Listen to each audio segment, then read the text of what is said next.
السلام علیکم ورحمۃ اللہ وبرکاتہ۔ نحمدہ ونصلی علی رسولہ الکریم، اما بعد، فاعوذ باللہ من الشیطان الرجیم، بسم اللہ الرحمن الرحیم۔ لئن شکرتم لازیدنکم ولئن کفرتم ان عذابی لشدید۔ صدق اللہ العلی العظیم وبلغنا علی رسولہ النبی الکریم۔ میرے انتہائی محترم بیٹوں اور بیٹیوں، آج کی میری یہ گفتگو 14 اگست کے حوالے سے ہے، اور 14 اگست ملت اسلامیہ پاکستان اور ملت اسلامیہ بر صغیر پاک و ہند کی تاریخ میں ایک انتہائی اہمیت کا دن ہے، اس لحاظ سے کہ دنیا کے اندر ایک ایسا ملک وجود میں آیا کہ جس کی بنیاد لا الہ الا اللہ تھی، اور ہمارے بزرگوں نے رب کائنات سے اس بات کا وعدہ کیا تھا، اے رب کائنات ہمیں ایک ایسا خطہ زمین عطا فرما کہ جس پر ہم تیرے حکم کا نفاذ کر سکیں، تیرے حبیب صلی اللہ علیہ وسلم کی شریعت کا چلن قائم کر سکیں۔ لیکن افسوس کی بات یہ ہے کہ ہم 73 برس گزر جانے کے باوجود ابھی تک اس ملک کو اس اصل بنیادوں کے اوپر کھڑا نہیں کر سکے، اور یہ ایسے دکھ کی بات ہے کہ جس سے مسلمانوں کی کئی نسلیں، اور خاص طور پر وہ لوگ کہ جنہوں نے اس ملک کو بنانے کی جد و جہد کی تھی، وہ اس دنیا سے رخصت ہو گئے۔ نئی نسل کو اس کی خبر نہیں ہے کہ اس ملک کے لیے کتنی قربانیاں دی گئیں۔ اس ملک کی بنیاد رکھنے والے اصل میں مشرقی پاکستان کے وہ لوگ تھے کہ جنہوں نے ڈھاکہ کے اندر مسلم لیگ کا قیام کیا، انہوں نے تحریک چلائی۔ حالانکہ ہم جس خطے کے اندر رہ رہے ہیں، یہاں کے لوگوں نے اس طرح کی قربانیاں نہیں دی جس طرح کی قربانیاں یو پی سی پی کے مسلمانوں نے دی ہیں، جس طرح کی قربانیاں وہاں سے ہجرت کرنے والوں نے دی ہیں، جس طرح کا ایثار مشرقی پاکستان کے لوگوں نے کیا تھا۔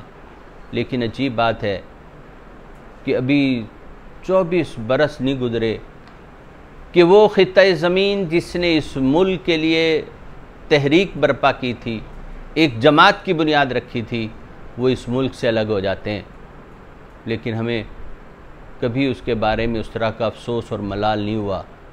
ہماری کیفیت یہ ہے کہ اس خطے کو بچانے کے لیے جن لوگوں نے قربانیاں دیں، جن کے بچے شہید ہوئے، جن کے نوجوان قربان ہوئے، جن کے بڑھاپے کے سہارے چھن گئے، انہی میں سے جب کچھ جو اس وقت نوجوان تھے آج بوڑھے ہو گئے، تو پاکستان بچانے کی تحریک کے سلسلے میں انہیں آج تختہ دار پر لٹکا دیا گیا، اور ہمارا وزیر اعظم کہتا ہے یہ ان کا اندرونی معاملہ ہے۔ پھر ذرا سوچئے کہ اس ملک کے لیے کون قربانی دے گا؟ اور پھر یہ ملک ایسے نہیں بنا۔ میں اکثر کہا کرتا ہوں، یارو ذرا دیکھو قربانیاں، 60 لاکھ سے زیادہ افراد نے ہجرت کی ہے، 10 لاکھ شہداء کا خون اس ملک کی بنیادوں کے اندر موجود ہے، 1 لاکھ بہو بیٹیوں کی عزتیں اور عصمتیں اس ملک کی خاطر لٹی ہیں، 4-5 لاکھ بیٹیاں جنہیں ہندو اور سکھ اغوا کر لے گئے، ہندو اور سکھ بچوں کو جنم دیتی رہیں۔ لیکن ہم نے ان قربانیوں کی قدر کیا کی ہے کہ اس ملک کو اس بنیاد کے اوپر کھڑا کر دیا کہ جو اس بر صغیر کے ایک ایک بستی کے اندر، ایک ایک کوچے کے اندر ایک ہی نعرہ لگتا تھا کہ پاکستان کا مطلب کیا؟ لا الہ الا اللہ۔ آج صرف وہ اسکولوں کی دیواروں پہ لکھنے کے لیے رہ گیا ہے کہ پاکستان کا مطلب کیا؟ لا الہ الا اللہ۔ آج ہمارے دل اس نعرے سے زندہ نہیں ہوتے، وہ زندگی وصول نہیں کرتے، ہمارا عمل اس کے مطابق نہیں ہے، ہمارا کردار اس کے مطابق نہیں ہے، ہمارے ملک کا آئین اور قانون عین اس کے مطابق نہیں ہے، ہمارے تھانے، ہماری کچہریاں، ہماری عدالتیں من مانے فیصلے کرتی ہیں، وہ خدا اور خدا کے رسول صلی اللہ علیہ وسلم کے حکم کے تابع اپنے آپ کو کرنے کے لیے تیار نہیں ہے۔ میں اکثر سوچا کرتا ہوں، اور مجھے یاد آتا ہے وہ 80 سالہ بوڑھا بابا جو امرتسر کی ایک مسجد کے اندر اذان دیا کرتا تھا کہ جس کی بینائی کھو گئی تھی، اور پھر ایک دن سکھ بلوائی اس مسجد کے اندر مسلمانوں کو ڈھونڈتے ہوئے داخل ہوئے، اور دیکھا کہ وہاں تو ایک ہی ضعیف انسان، اور وہ بھی نابینا، اور وہ اس بابے سے پوچھتے ہیں کہ بابا آپ کو پاکستان سے پیار نہیں ہے؟ وہ بابا کہتے ہیں کہ ہاں کیوں نہیں، مجھے پاکستان سے بہت پیار ہے، محبت ہے۔ کہا پھر کیوں نہیں گئے؟ کہا بیٹا دل تو چاہتا ہے کہ میں پاکستان چلا جاؤں، لیکن کیا کروں، میں 12 برس کا تھا جب اس مسجد میں آیا، اور اس وقت سے اس مسجد کے میناروں سے اللہ کی تکبیر اور اس کی شہادت کی آوازیں بلند کر رہا ہوں، اور پھر اس مسجد کی ایک ایک بالشت ایسی ہے جہاں پہ میرے سجدوں کے نشان موجود ہیں۔ جب میں جانا چاہتا ہوں تو یہ مسجد مجھے روک لیتی ہے کہ بابا کہاں جاؤ گے، میں بھی تو پاکستان ہوں، عمر کے اس حصے میں مجھے چھوڑ کر کہاں جاؤ گے؟ پھر میرے قدم رک جاتے ہیں، اور پھر وہ سکھ بلوائی کہتے ہیں کہ بابا تجھے پاکستان ہم لے کر جائیں گے، اور پھر سنگینے بابا کے پیٹ اور سینے میں وہ داخل کر دیتے ہیں۔ بابا اپنی جان آفرین کے حوالے کر دیتا ہے، اور پھر اسی مسجد کے کنویں کے اندر اس بابے کا لاشا جو ہے وہ پھینک دیا جاتا ہے۔ مجھے یقین ہے کہ آج بھی جب اس مسجد کی میناروں سے اللہ اکبر کی صدا بلند ہوتی ہوگی تو وہ بابے کی روح ضرور سنتی ہوگی، لیکن مجھے ڈر لگتا ہے کہ اگر کل قیامت کے روز رب کائنات کے سامنے اس بابے نے میرا گریبان پکڑ لیا اور پوچھا کہ بتاؤ ایوب طاہر کہ میری اس قربانی کا کیا ہوا، تو میرے پاس اس بات کا کوئی جواب نہیں ہوگا۔ میں اور آپ کو تو ذرا سوچنا ہے اور غور کرنا ہے کہ یارو ہمارے بزرگ جو آدھی راتوں کو جاگتے رہے اور رب کے سامنے گڑ گڑاتے رہے، اور پھر سچی بات یہ ہے کہ اس پاکستان کا، اس اللہ کا، اس قرآن کا اور اللہ کے حبیب صلی اللہ علیہ وسلم کا بڑا گہرا تعلق ہے۔ قرآن لیلۃ القدر کی رات کے اندر نازل ہوا، تو یہ قرآن بھی 27 رمضان المبارک کی لیلۃ القدر کے اندر نازل ہوا۔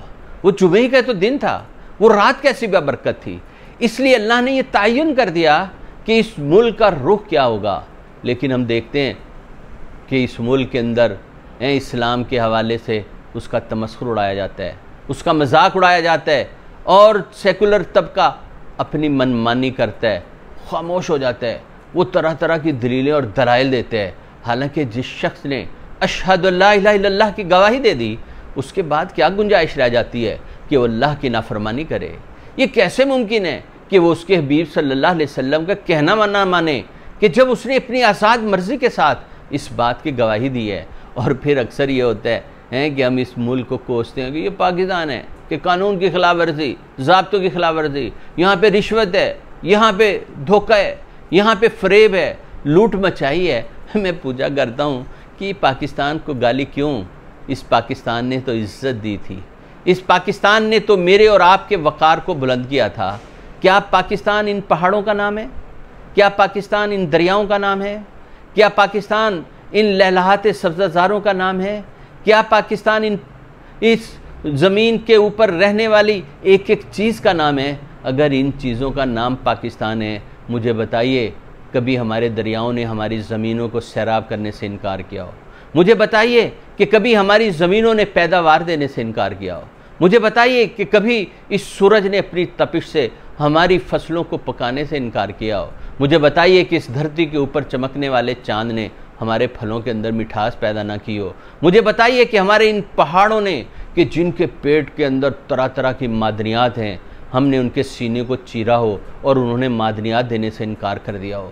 اگر ان چیزوں کا نام پاکستان ہے، وہ تو ساری اپنی ڈیوٹیاں پوری کر رہی ہیں۔ رشوت تو میں لیتا ہوں، دھوکہ تو میں دیتا ہوں، اس ملک کے لیے ہر الٹا سیدھا کام تو میں کرتا ہوں، اس ملک کے خزانوں کو تو میں لوٹتا ہوں، اور گالی ہم پاکستان کو دیتے ہیں۔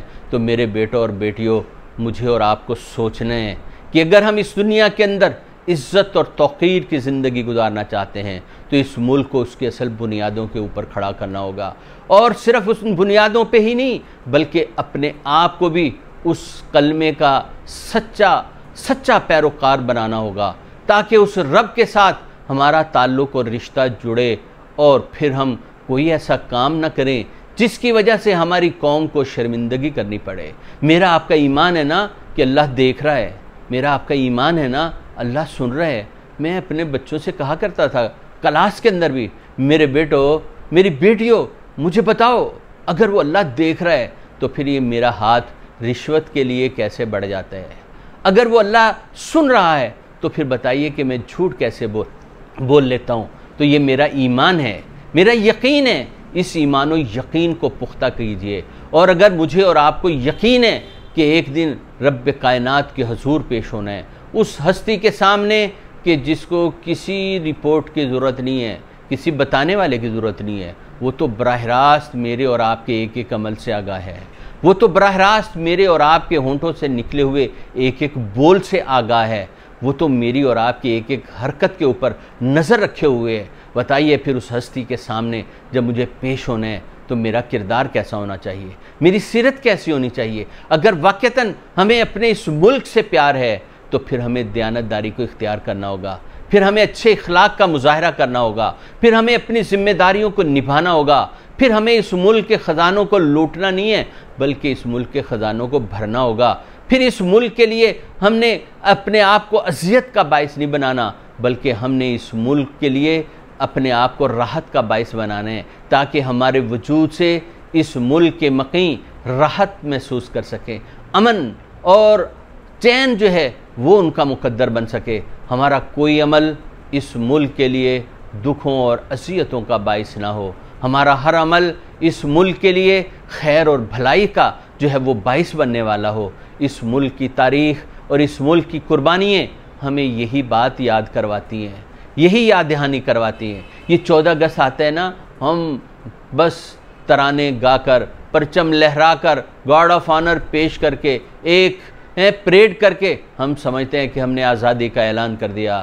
میرے بیٹوں اور بیٹیوں، اس وقت تک کوئی قوم کبھی آزاد نہیں ہوتی اور آزاد نہیں کہلاتی جب تک وہ اپنے نظریات، اپنی سوچ اور اپنی فکر کے مطابق زندگی گزارنے کی اپنے آپ کو حامل نہ بنا سکے۔ آئیے، اگر ہم آزادانہ اقوام میں سینہ تان کر اور گردن اٹھا کر چلنا چاہتے ہیں تو پھر ہمیں اپنے نظریات کو اپنے ملک کے اندر جو ہے وہ غالب کرنا ہے، اپنے اوپر غالب کرنا ہے۔ اللہ سے دعا ہے کہ اللہ رب العزت ہم سب کو اپنی ذمہ داری پوری طرح سے نبھانے کی توفیق عطا فرمائے اور ہماری غلطیوں کو، تاہیوں کو رب کائنات معاف فرمائے۔ وآخر دعوانا الحمدللہ رب العالمین۔ جزاکم اللہ احسن الجزا۔ بہت شکریہ۔